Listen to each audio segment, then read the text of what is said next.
to see the street play by a popular group, the Jananatia Manch or Janam for short. Within 10 to 12 minutes of the play's commencement, a whole troop of political campaigners arrived at the spot due to it being election season. The sloganeering and the noise brought the play to a stop. The de facto leader of the theatre group, Safdar Hashmi, went over to talk to the men in the car. So, we're doing a small play here. Why don't you stop and watch the play? There's only 10 more minutes to go. You'll enjoy it. Then why don't you take an alternative route and come back here after a short while? Our play will be over by then. The man seemed to agree and the entire entourage turned back. Safdar returned to the spot and apologized to the audience for the interruption. The actors restarted the play, but within a few minutes, all hell broke loose. The campaigners started attacking them with lathis and iron rods. People scattered in different directions as an attempt to escape while trying to fight them back with sticks and stones. Safdar stayed behind to hold off some of the attackers in order to save the women. When two of the Jana members came back to the spot to assess who had been hurt, they saw that Safdar Hashmi had been killed. Though they rushed him to the hospital, he succumbed to his injuries.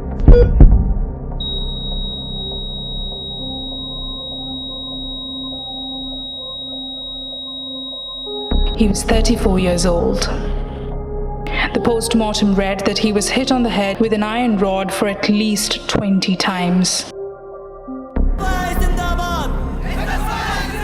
It was during his master's degree in Delhi University that Safdar became involved in student politics and theatre. Internal differences in the Theatre Association led him to break out and create a new theatre group, Jananatia Manch, in 1973, which was rooted in the left-wing ideology. Just 2 years later, the political scene in India changed dramatically. The High Court found the then Prime Minister Indira Gandhi guilty of rigging the elections and demanded she resign, but she refused to do so.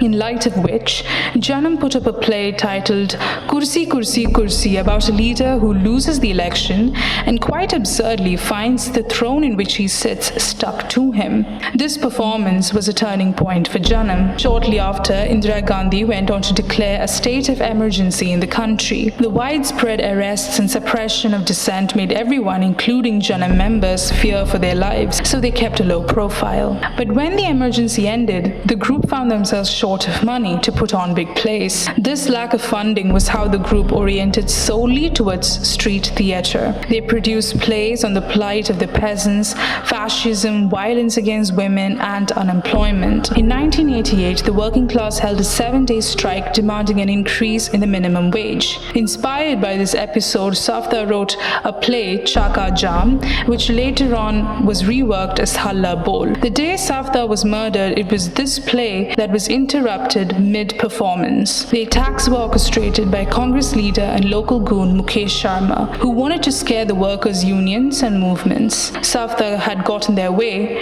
which cost him his life.